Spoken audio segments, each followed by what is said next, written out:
Hey everyone, welcome back to the Talent Leadership Blueprint, where we help leaders and people that hire level up their skills.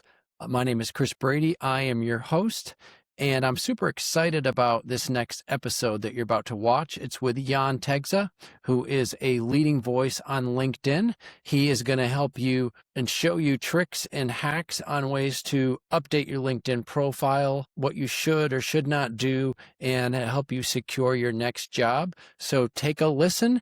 And don't forget to follow us online where you're viewing podcasts. And also, please put comments and any messages. Our focus is to help you get better as a leader or somebody that hires. Enjoy the episode. All right, we are live. This is super exciting. Welcome everyone to our Talent Leadership Blueprint. I've got an exciting guest today. I've been following him online for some time. Mostly normal, no real stalking for the most part, but I've got Jan Tegze with me. If you're a recruiter and you're on LinkedIn, you probably know who he is, but let me just give a quick intro on. So he's a globally recognized talent acquisition leader, author, speaker, and probably one of the most influential voices right now I hear online, specifically around job seeking in our modern current day. He's built and led high performance recruiting teams, also advised organizations on how to scale, but he's also written some books. He's got Full Stack Recruiter that if you're in recruiting and you haven't taken a look at it, I would highly recommend, as well as the Job Search Guide. I think as of right now, as far as the data goes, I think you've sold over 11,000 copies. This might be old, so currently, but one of my most fun things I think I came across was actually an album about job search songs on Spotify, but it gives you an idea of the creative piece of Jan that he has specifically around writing. And I just wanted to also pull up, and it's probably going way too long for an intro, but I think all these things matter. But you recently actually put together and published what 2025 looked like for you from a LinkedIn standpoint. I think as of right now, I looked at it this morning, 253,383 followers currently on LinkedIn. You wrote 311 posts.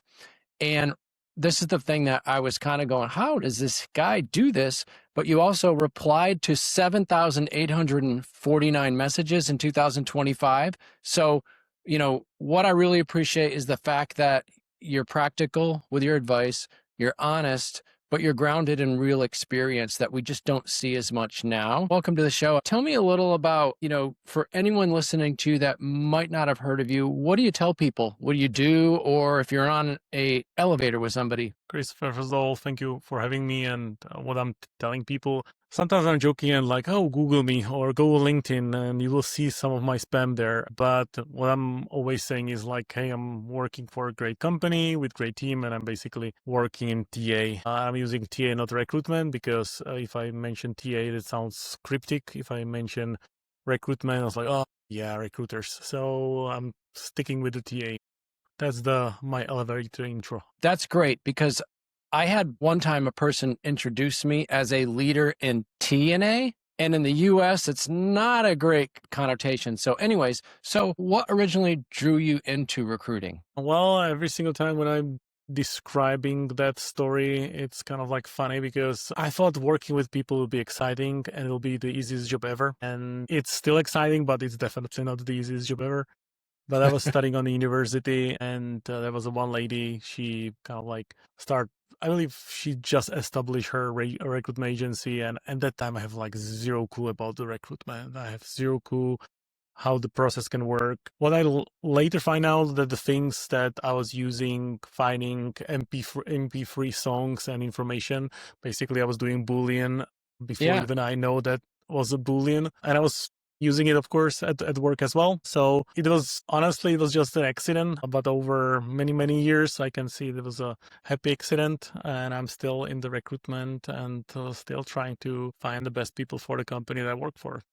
No, that's great. One of the things that I really appreciate, and I've been in talent acquisition for 25 years plus, and your focus on data. Like, I don't know how you solve problems in this world without being a data-driven person, but what really motivates you to take that approach? I always suck in the math.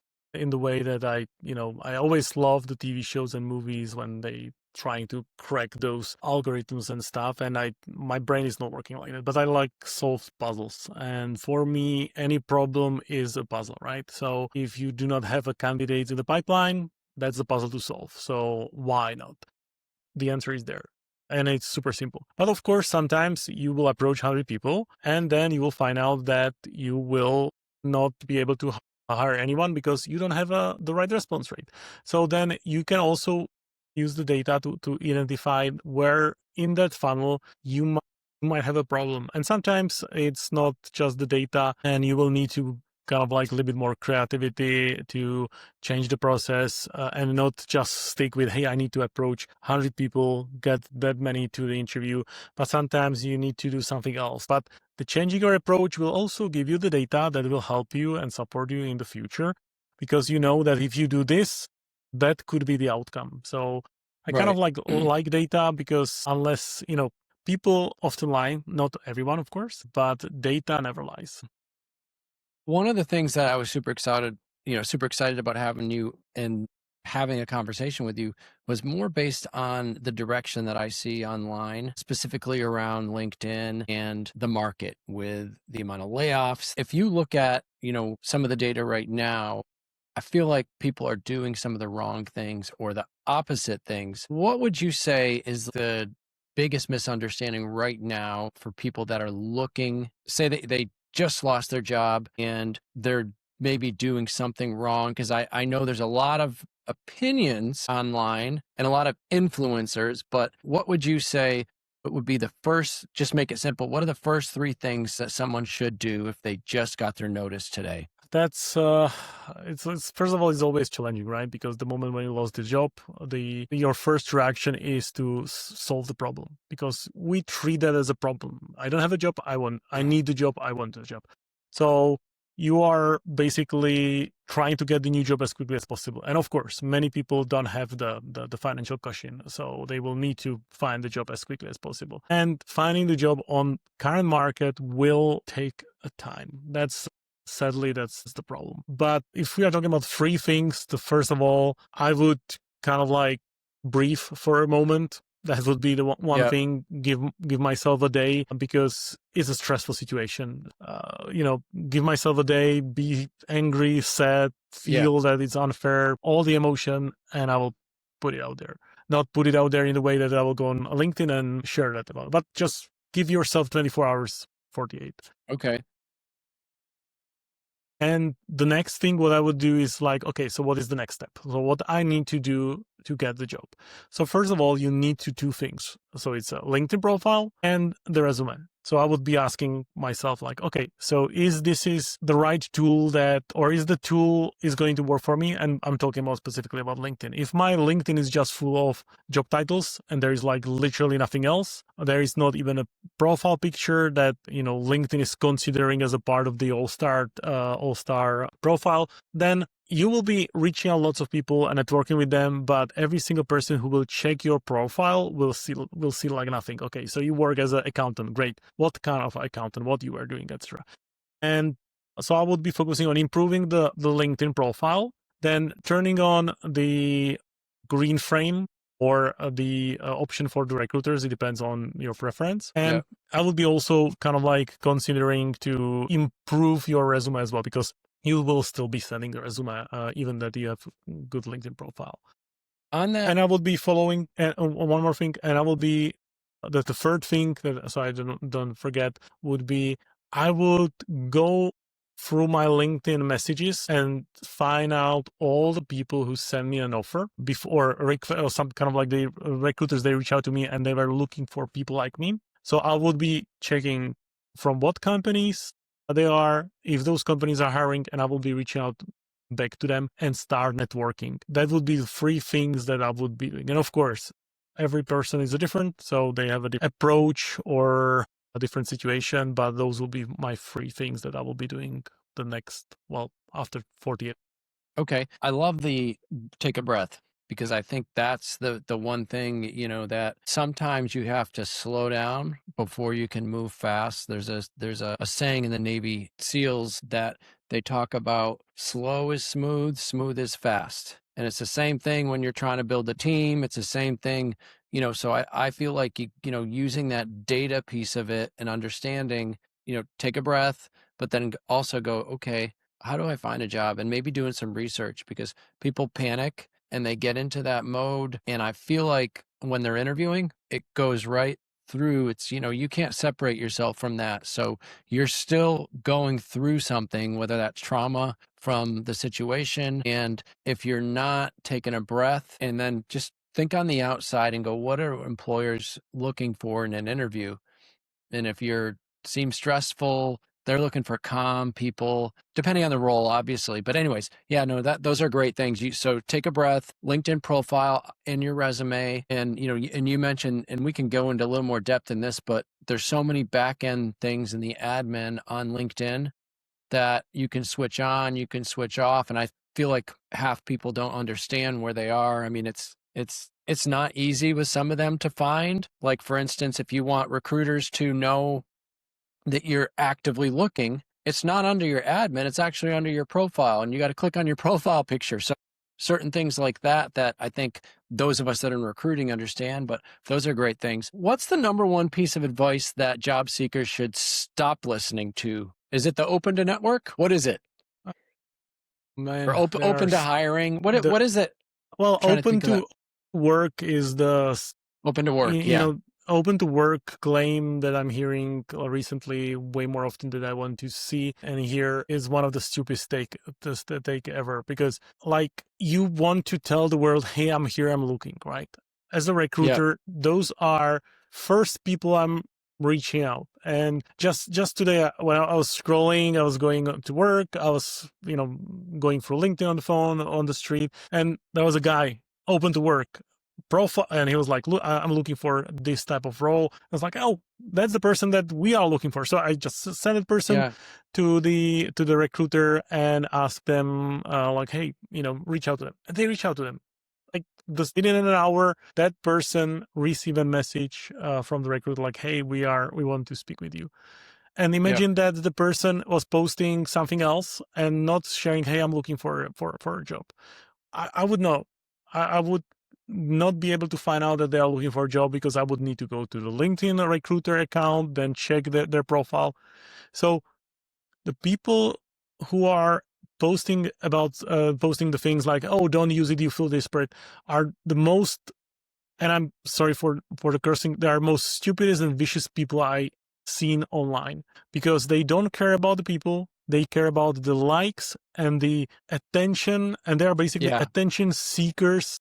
Yeah. They just want to get likes on and create the bring the angry mob of recruiters telling them it's not true. That's the if it's that harmful, that LinkedIn would kill it. And if it's harmful because that's some hiring manager don't want to hire people with green frame, that's telling way more about them than about the job seeker. And one thing that people don't realize is the people who are approaching those candidates are recruiters, not those hiring managers. So recruiter, and every recruiter in the world, hopefully everyone, we have something called KPIs that most people don't, outside the recruitment don't know, that we have something called time to fill. My goal is to fill the role as quickly as possible. So I would go and find the first person who can start tomorrow if they have the right profile. And I would find those people with the green frame. Why? Because those are the first people who are actively looking, are open to job, and are able to start. So it's driving me so crazy every single time when I see the post. I was like, I told my grandma I'm never going to swear. Right. Well, and I think there's a reason, if you follow the money, you follow, what's the point of it? A lot of it is we're trying to, go on, they're trying to just create more followers. I see a lot of it on TikTok. They're just trying to create more followers for a reason of selling something? And is it a career coaching? And maybe you and I can start a new trend with telling people to not put their picture on LinkedIn, because Yeah, well, it's very similar. I think the green and the picture is literally the same thing. If for a recruiter to notice you, honestly, if I need to choose one of the, and I'm sorry for the word stupid thing, then I would be telling people don't add any headline. Don't put anything into your headline, because recruiters wants to know, what you are doing, and they will need to visit your profile. That will be will be my claim, but it's just ridiculous that, and as you mentioned, people posting these things are looking for more followers. They wants to sell their solution that is not solution. That literally, it's all those advices and things they are selling are more harmful to the job seekers. And I can't understand why those people are able to sleep at night to scamming people like that. And as my grandma also is saying there is a special place in hell for those people. Not,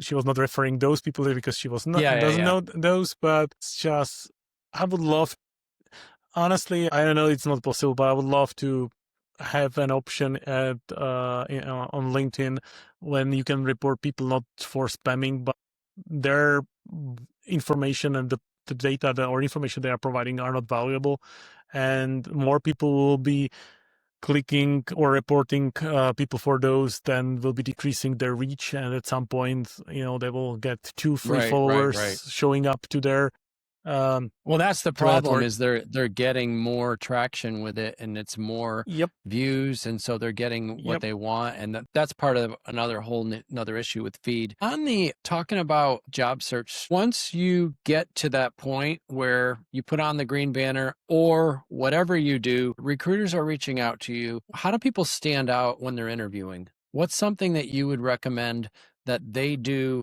right now? How do you stand out in that scenario? Well, that's kind of like hard, because right now, if you, for example, have a role, you have 100, you have 100 applicants, or see 100 applicants. Yeah.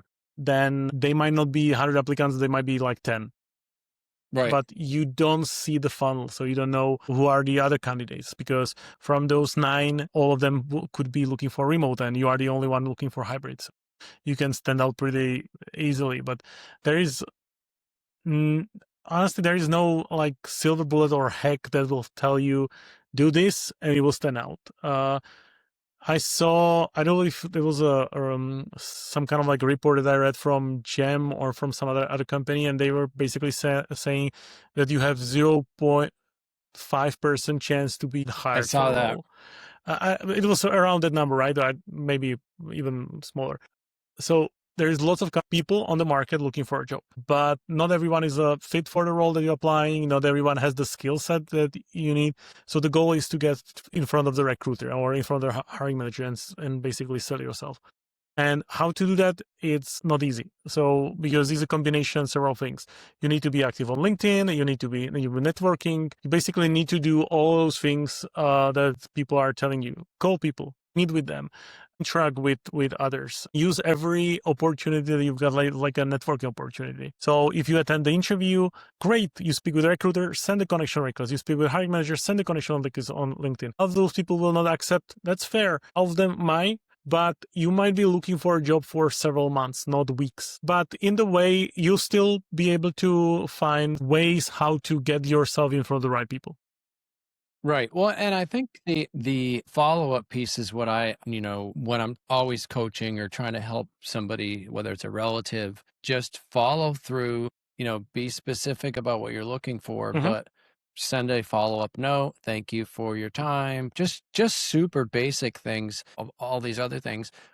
The other thing is when you're interviewing, I always try to clarify and ask people, I give them this advice too, make sure that you clarify at the end of an interview, did I give you all the information that you were looking for? Is there anything that we didn't cover? So you're not directly saying, am I not a right fit for the job? But you're asking them, because there might be something how they worded it.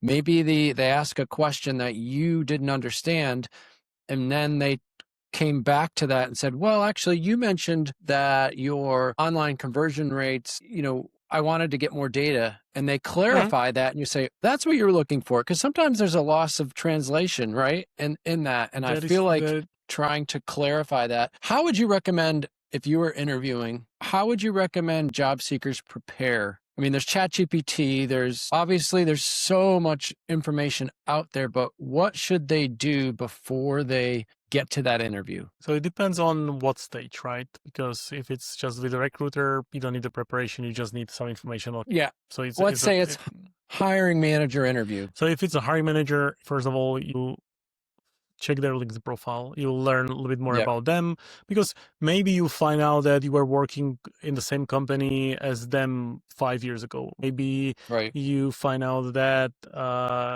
you have something common, so you can use it as an icebreaker as well, and that creates some likability, and the person will be like, oh, we have something common. Yeah. The other thing that I would definitely recommend is to make sure that you basically do some research about the company, about the role, and prepare the questions, because regardless how how the interview will go, at the end, at least ask 1, 2, 3, 4 questions, because it shows that you are interested about the thing, about the role. Just prepare yourself and prepare the question, because those hiring managers will be looking for those people, for somebody who is engaged. And I think too, one thing that I found that's happening now is if you take the job description and you put it into whatever AI tool that you're using and say, I'm interviewing for this specific role, a lot of times it'll give you questions that they're probably going to get in the interview. So it's good for you to think of, That is true. how do I tell a story about this? They're going to ask me a question. Hey, have you done Java development before? And then you're going, and you can almost clarify, are you looking for it in this tech stack or in this specific area? And then you can tell them about a time, because a lot of times I think that the stories are the things that people gravitate to. They understand more and they receive the information, but it'll also set up the job seeker to go, I'm ready. If they ask me this, I'm going to answer this. And, hopefully they're not asking you strengths and weaknesses questions. Hopefully that's a thing of the past, but you Some still may companies get are it. still asking questions like, Right. I would prepare myself for all of those questions, just to make sure that if somebody asks me for my weaknesses, at least I know what to answer, or the same goes with the strengths. But I just recently spoke with one of my friends, and he was asked very strange questions, like about the family background that is absolutely not related to the role, anything. And I'm pretty sure that all of those questions were illegal as well. But he received those, right? And it was a on-site interview, so no video, nothing, so no recording. But some people treat the interviews not as interviews, but more like interrogation. And sadly, that's also a reality that some job seekers need to experience. Right. And so maybe, preparing yourself for the interrogation, maybe put on like bright lights and, don't give yourself water for maybe like 12 hours. I'm just kidding. But I do think trying to recreate what that environment's going to be like, and whether that is even practicing in front of a computer, record yourself. Are you making eye contact? How does your voice sound? Are you dynamic, or are you just like, oh, I do this and I don't, so like you're trying to think, how am I going to differentiate myself from other people? If there's 5 other people with the experience that I have, how are they going to go, I want to hire Jan? And I think people don't think about that specific scenario until they get there. And then they go, dang it, I should have practiced a little more, or should have prepared.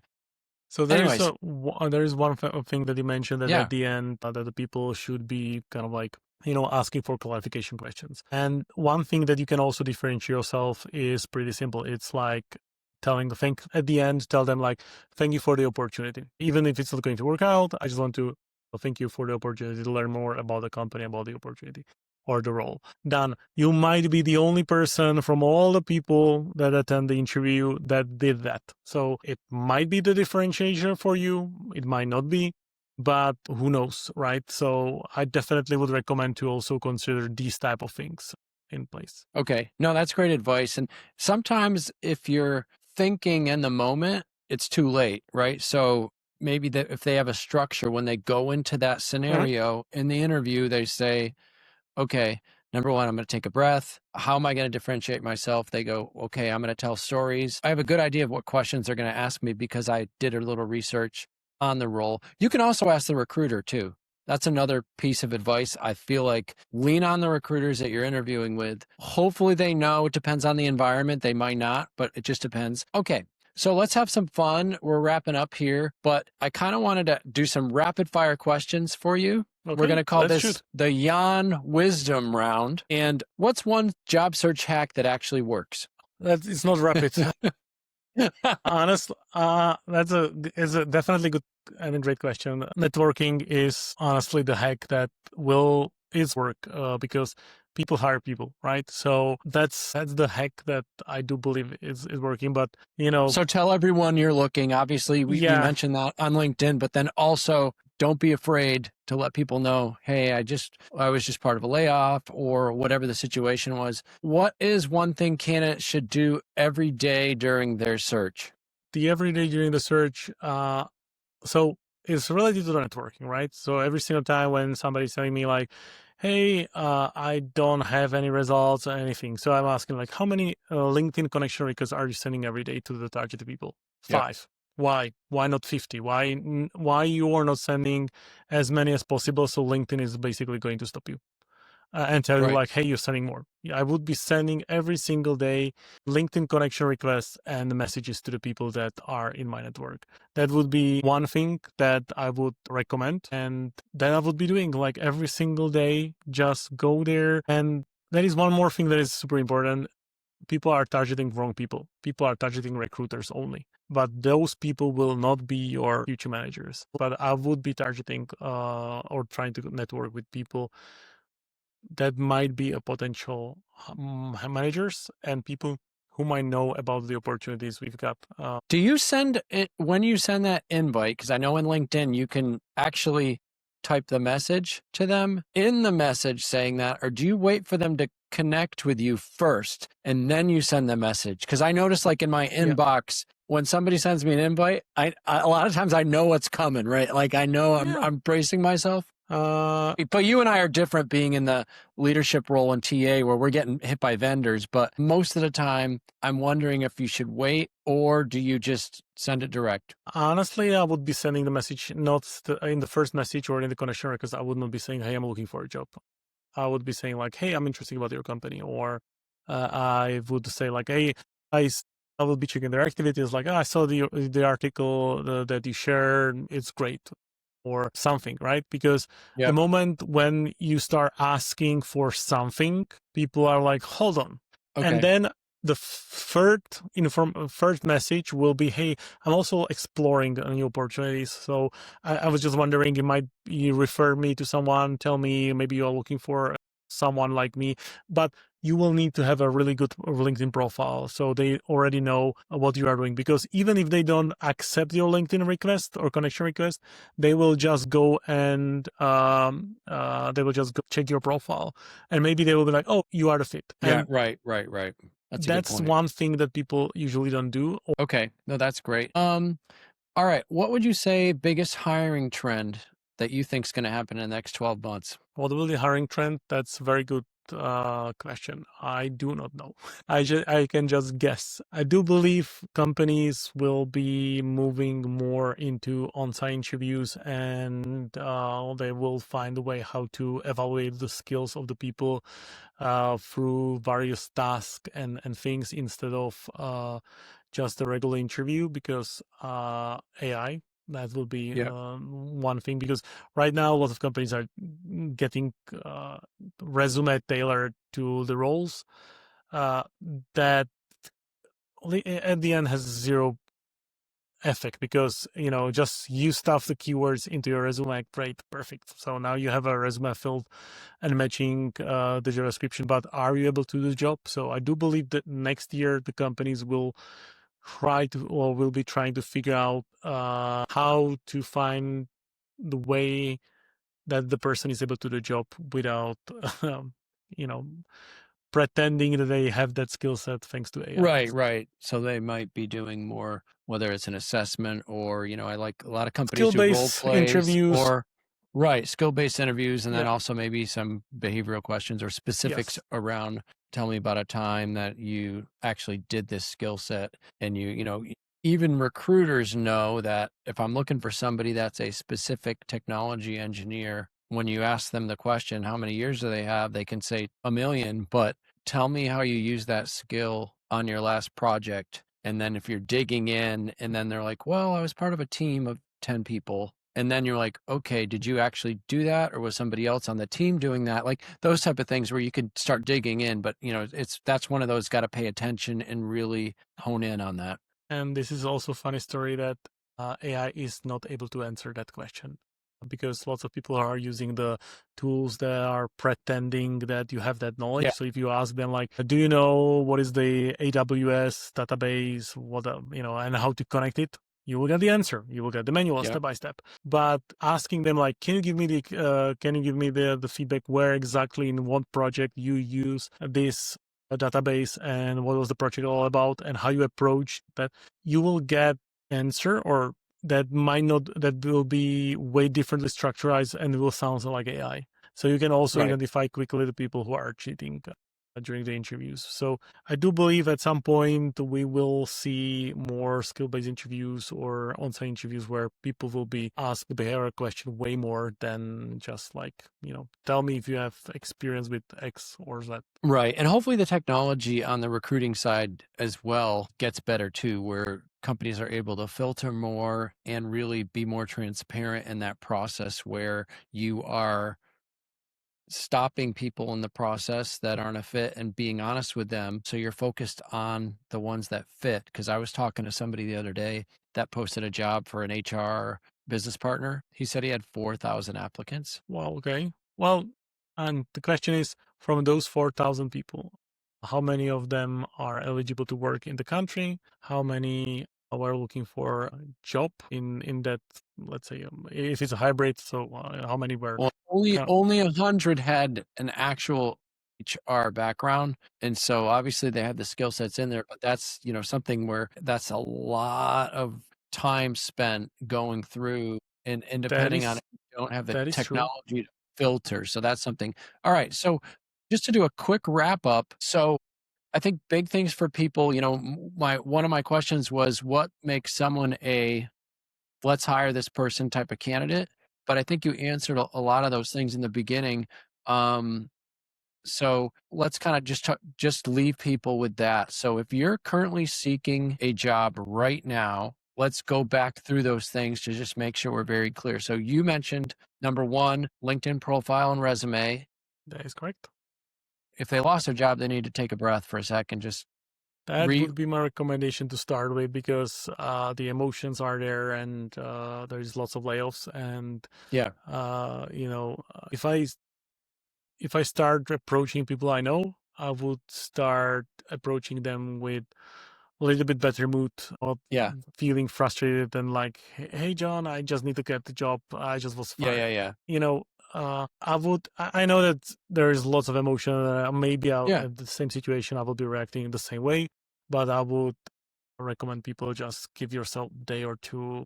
It's painful experience. Everybody, based on some statistic, everyone in the world will experience at least once, sometimes twice during their careers. There's some people will experience, of course, more times due to the type of the job they are doing. But it's something that it will most likely happen to all of us, and it's a part of the process, and it's life. So just accept that, understand, and then make your plan. Okay. So planning, we're talking about LinkedIn profile. Make sure you have a picture with basics, open to work. Yep. Green banner. A headline basically saying what you're doing. I would not be immediately turning off that I basically like stop working for the company. I would keep it open because that's how LinkedIn is working, because the moment when you change that and you are like out of the job for whatever reason, LinkedIn is not promoting your profile more. So I would like keep it there because, you know, you can always update it later. I would review the responsibilities. I would check the connection request from people that are pending and never accept. So like maybe there are people who might be Yeah. interested, and maybe one person, one recruiter just sending the right message to you. So I will be reviewing that. I will be also reviewing the messages from the people that I received before and check the spam folder as well, because there is a spam folder on LinkedIn that sometimes hiding lots of interesting opportunities from the people. So I will be doing this piece, make sure that I have a resume up and ready, also with the LinkedIn URL in that resume, and then I would be start exploring who are those. Like I would be reaching out people who were part of the same layoff, because, for example, for my team, because if some of my colleague that was also layoff find a job, then they might be also hiring same person like myself in their company, and they might be looking for two people if we are doing the same thing. So I would be start networking with every single person out there and be transparent, like, hey, I'm just looking for opportunity if you have some leads. And I would not be pressuring or creating like, hey, I need a job. Everybody needs a job, of course. Right. But I would go with like, hey, I'm on the market. If you heard about anything, please let me know, and start kind of like interacting with people through comments, through messages, calls, meeting them.